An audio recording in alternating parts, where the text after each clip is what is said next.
Hi, welcome to my garden again. I'm so glad you all are showing up. I wanted to let you know that I'm very pleased with the response I've gotten. A lot of you are subscribing, so if you're watching today and you like what you see, please subscribe and like. And I want to thank uh, Intuitive You Kim for giving me a shout out, and she was sent my name by someone who heard me spoken about by Sheila of Celtic Tarot. And I did build a grid for Sheila and for a reading, and she's a very good reader.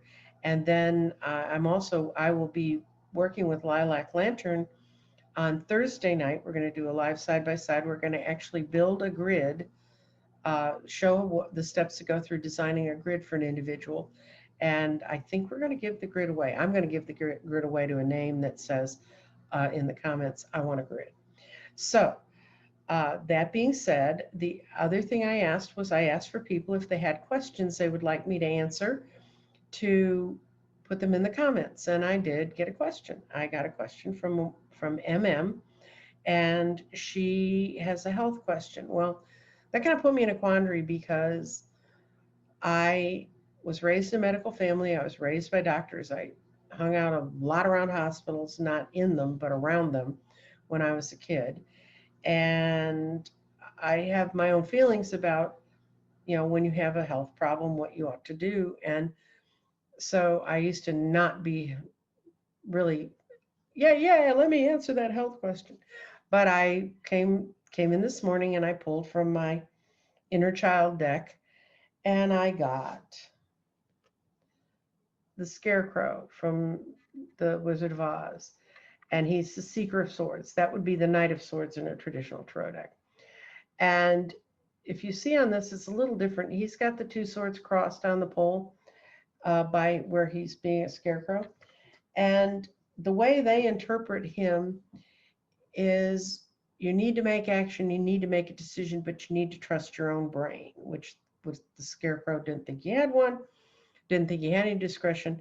But when I read through the description in that card and I thought about it, I went, I'll look at this situation and see if it's something I think I can handle. And as soon as I laid the cards out, it said yes. Now, these cards have already been shuffled and dealt out, and I'll tell you why. My daughter came downstairs with her yappy little dog, and I had to stop that video and start a new one.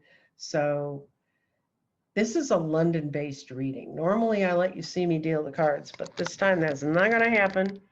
And these cards are so good for MM to understand her situation. Now, the first thing, I'm going to reverse these so that they look clear to you.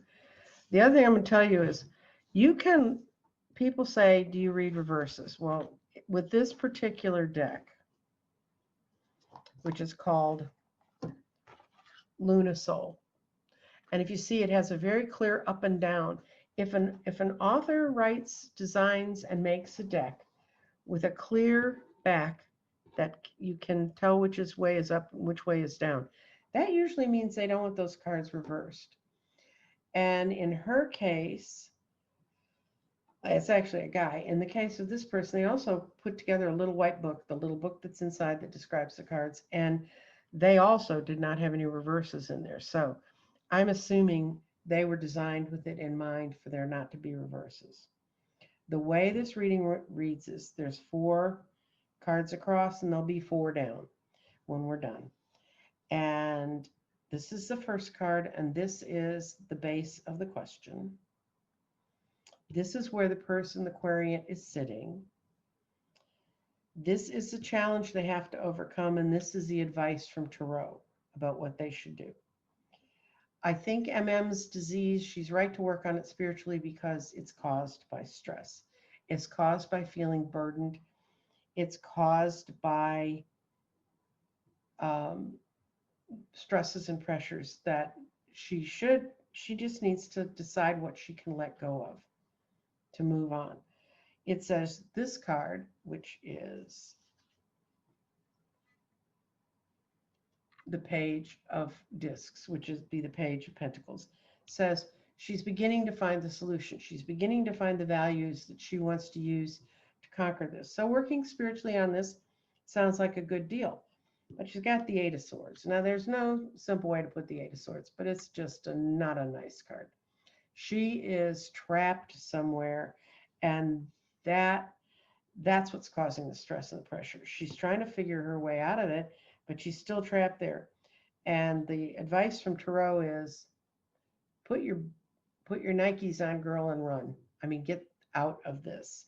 Whatever it is, this shows that it's some clear movement, and it Nine of Swords can mean changing your residential location. It can also mean changing your job situation. But this, so I'm gonna ask the next row, and you'll see it's underneath here. The next row is what is the change? Where do you need to go to make this change? So this goes much more swiftly when I'm dealing them out. But like I said, this is a London reading. Nothing goes swiftly with that dog. It's a cute little dog, but weird.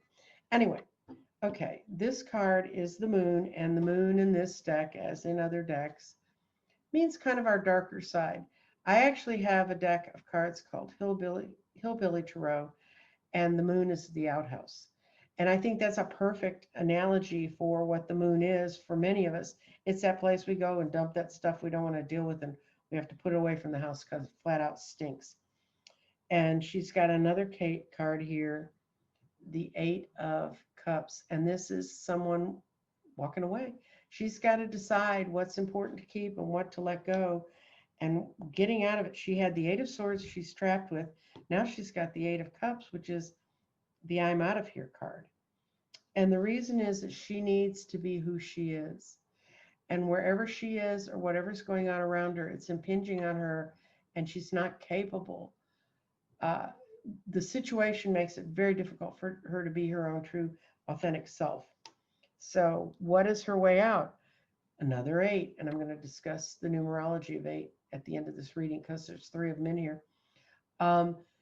She's really a skilled craftsperson. So I think putting these cards together, I think she's in a work situation that's becoming untenable. She can't do what she needs to do.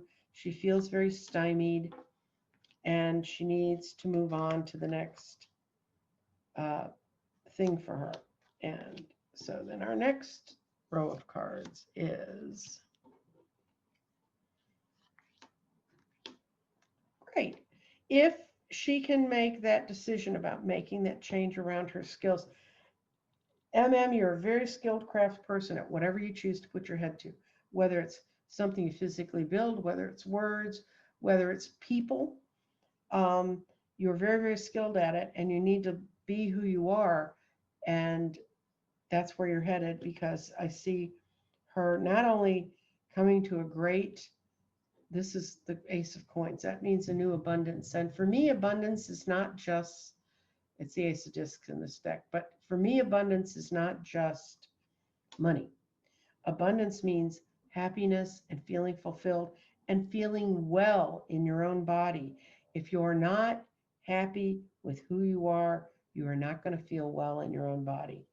Then we got the Magician. That's what I thought it was. The Magician, and that means as above, so below. This is her coalescing your power. If you follow this path to outward, you can have all the power and create and manifest and bring what you know is in the spirit world. You can bring it in. Your spiritual drive to do this can work, and then you can go out and celebrate and have a good time again. I don't know what your spiritual problem is, but or what your health problem is, but this is your freedom out to be with other people who are supportive. And this card tells me a lot. Are you right or left-handed? If you're right-handed, that's your doing side, and your left hand is your receiving side. If you're left-handed, that's reversed. Left is doing, right's receiving. But what this shows is the key for you is, and I think from what I saw up here, you're way over giving. You're giving, giving, giving, giving, giving. So if you're right-handed, it's your left side. I imagine if your left side is the one that's hurting, it's because you're giving way too much if you're right-handed. You're draining that energy side of your body. And it will lock up. It will start to get really stiff and hurt just to keep you uh, from extending it more. And you'll feel very stiff. And I will explain how I know about that one from a personal story too. Um, then we go to the next row. And okay, it shows you can make it because you can go from being you're the Queen of Swords over here, which is like having to be aggressive, having to use your mind. I think you want to do something that's more giving and receiving and get out of your head time. That's where you want to head to. And it shows that you are going to meet the right job. The Emperor is what we do in the outside world. You're going to meet the right job if you get out of your darkest dreams. That's the stress. That's the I'm up all night insomnia. I'm worrying about it. If you just let go, then you can really get into this new job. And how is all that going to happen? When the high priestess shows up, at least in my readings, it means that the universe is blinding me to that pathway for you, because if I tell you, it might make you be too anticipatory, or I won't be able to explain it in a way that'll lead you to it. So it's going to come suddenly and very quickly, but it's from a very hidden source, but a very higher power source. So now we read these cards down. So the base of her problem is she's overburdened. It's something she has a really hard time dealing with. It's kind of like she was told this is how you're supposed to be, so she does it rather automatically. But she has a whole new beginning. If she can let that go, she can become the nurturing, wonderful person she wants to be and get rid of this illness that she's feeling, this unease. She has the power to do it. She has to decide to be the one to go away. If she goes away, she becomes a magician and she can manifest everything she wants. This thing will be there. This is the advice from Tarot. Get out of that tower. Use your brain, use your thoughts, use your things. Rely on your friend circle to help you find your way out of this. Don't be so quiet about it. Rely on your friends, and don't overthink it. Don't worry about it so much that you can't really function. And this is the steps you need to take. Knight of Swords, get out of here. Hone up your skills. You're very, very skilled at what you do. Do it in a balanced manner so that you're right and you're left. So when you're doing things, you're also getting stuff back. And the way out is there for you. But I will tell you about body and using your own body, and how your body can tell you when you're really not in good sorts. My youngest son, very graciously, several years ago, took me to wine country and booked us a beautiful room, a beautiful little place. My daughter and I, and he was there with his wife, and we went to this wonderful spa. And it was great. We got to go see vineyards. We got to go to wine tastings. Well, one of the things he got for me was a full body massage at the spa where I was staying.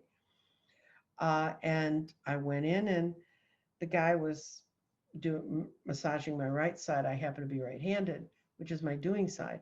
And he was like, "Oh, you're not very stiff. This is great." And he was doing all that stuff they do. And then he got to my left side, and he went, this is like two different bodies in one. This left side, my left side, was so stiff and sore. And he said, "What's going on?" And I said, "Oh, I think I know." And what had happened is I've been charging $25 for a reading since the 80s. And my table reads, I would do $25. And no, I was doing $20. And where I worked at times 10, Rob said, you should up it. I mean, there's been inflation since you started reading. And I said, yeah, but it's easy for him to pull out a $20 bill and blah, blah. And I got the same thing from Gretchen at Dolly Python's, the owner there. She said, you ought to charge more. So while he was massaging me, I let go and I said, okay, universe, dump on me and tell me where I am. And it basically said, yes, you are giving more than you're receiving at this point in time because of the number of readings you're doing and it's not benefiting you. So I got out. When I got out of the massage, my daughter and I went and had a nice lunch. And then I texted both of the places I worked because they list on their websites that I read there. And I said, put that I'm charging 25. And that whole afternoon, I could feel my whole left side going, goop, goop, goop, goop. Yep, okay, that's what you needed to do. It can be that immediate. It can be that basic. I think in your case, you've let yourself get wound up and burdened with some things, that you need to kind of work on. So we're going to pull out one more card for you. And I like to put my decks back because if I don't, things happen to them. Like they get spread all over the place. We're going to use, I love this deck. It's called The Power of Surrender. And I like this deck so much that when I started doing Zoom meetings, when I used to read at table, I would hand people a small crystal to walk away with. And because crystals are like little tape recorders and they remember. And then you can stick them in your purse, carry them in your pocket, and they'll remind you of what we talked about and whether you want to do that or not. But I didn't have anything like that to give people at the end of my readings when I started doing Zoom. And I found this deck, and not only is this deck in hard copy, which is what you're going to see, but it's also a phone app. And so what I'll do is I'll call up the phone app and I'll shuffle, shuffle, shuffle, and the person I'm reading will say stop, and we'll send that card as a conclusion to their reading. So this is a conclusion to M&M's reading.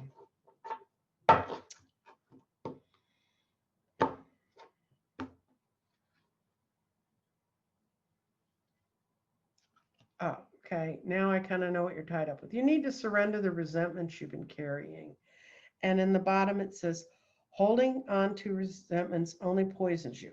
Try to forgive others for their shortcomings and keep moving forward towards a more positive situation in your life. So whatever it is you resent, that's whether it's a person, a place, a thing, whether you think if this hadn't happened, I could be there, let it go. I mean, you're not there anyway, so, it's not going to help. This brings up, this is the end of her reading, but it brings up to mind to me something that I always tell people when I work with them at the table. The thing that is most important is to show gratitude in your life. Gratitude, actually, they can put little things on your head and check your brain waves. And people who get into gratitude, their brain waves actually change in a more positive, less stressed situation. So maybe this is still part of MM's reading. She needs to sit down and write out a gratitude list. She may already be doing that. That may be part of the spiritual path she's looking for. I got a feeling she needs like a tiny little bit of rose quartz. Doesn't have to be big, but to teach her self-love. Because if you're having to let go of resentments, it means you're not trusting yourself enough, which brings us back to the scarecrow, that we need to learn to trust our own instincts and recognize we have our own brain. We don't have to respond the way someone, quote, educated us to, and we can move on.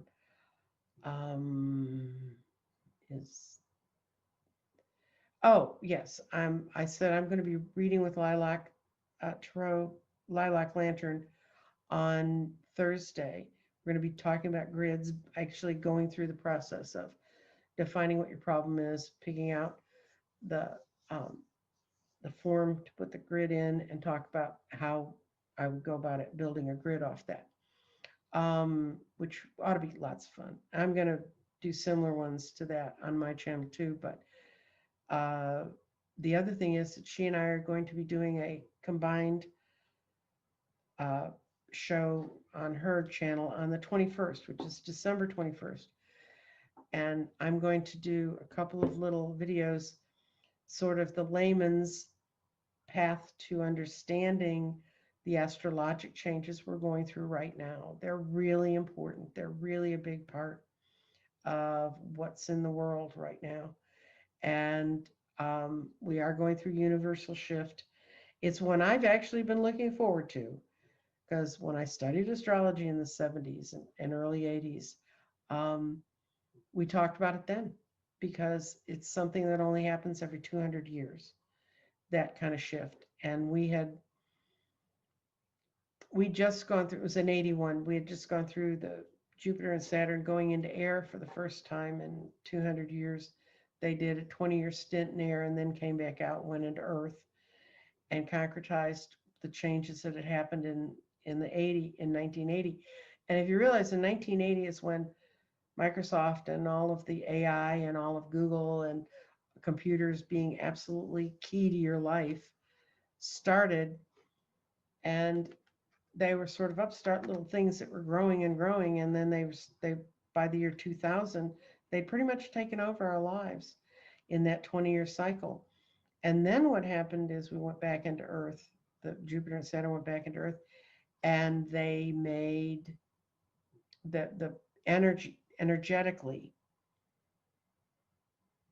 those air intellect things like Google and all them found a way to be manufactured, found a way to become concrete and part of something we held in our everyday life, as in the cell phone, the computers, all the other stuff.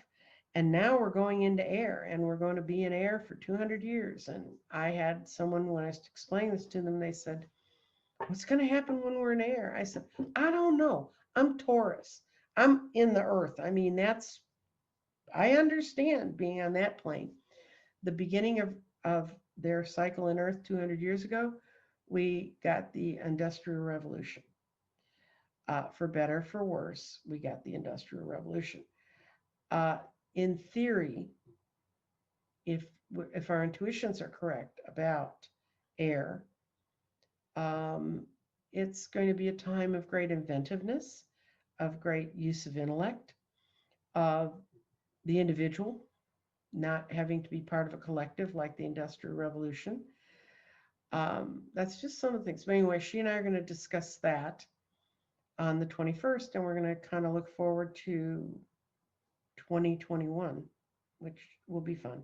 And I'll do a 12-month reading, kind of a universal one for 2021 on the 21st. So, and it will be a universal, all parts of our lives, not just the bane of my existence, politics. So anyway, that sort of wraps this one up. If you have a question, you can write it in the comments below. Please like, please subscribe. I'm just a teeny tiny little baby channel, and I need all the support I can get. And I'm going to publish this one today, or yeah, because I promised her I'd try to get this out today. And then I'm going to publish another reading on Tuesday. And because I just moved in where I'm living, and my life is in boxes, and I have to. That's why there's nothing in the shelves behind me. I don't have the shelves in the shelves behind me, so it's hard to put stuff on them. So I need to get some of that stuff done so that I don't look like I'm living in a warehouse, which is what I feel like. So I need to get some of that done so that I can think more clearly and we can discuss the world of woo. My kids told me I need to call this the world of woo because I know so many different disciplines. We're going to be looking at numerology. We're going to look at the cards. We're going to be looking at crystals. We're going to look at pendulums. We're going to look at other energetic things you can do to understand how energy works around you. I actually was in the process before we all had to go home in March, working on a lecture on the world of woo. And the guy who hired me, he runs a big company. I read his cards, and he said he's learned so much more about understanding himself with other people from things we've discussed. And he really wanted me to explain to people how there is all this energy around us and how we can use it. And so I was in the process of putting together a lecture to be given at his company. So I have my World of Woo lecture together. I just had no place to give it. So guess what, guys? You're going to be part of the world of woo and in my garden. And for those of you who are really new and didn't hear the first video, my garden is a manifestation of a dream I had. I don't do politics for my own personal reasons, and I don't like the energy there. And I kind of did one reading like 4 years ago and said, no, this is hideous. I'm not looking at this again. So I had stayed completely out of doing anything but really personal readings. And I had a dream that I was standing in front of a brick wall and I had a paintbrush and I was told to paint the wall. So I painted the wall, and as I painted the wall, it dissolved.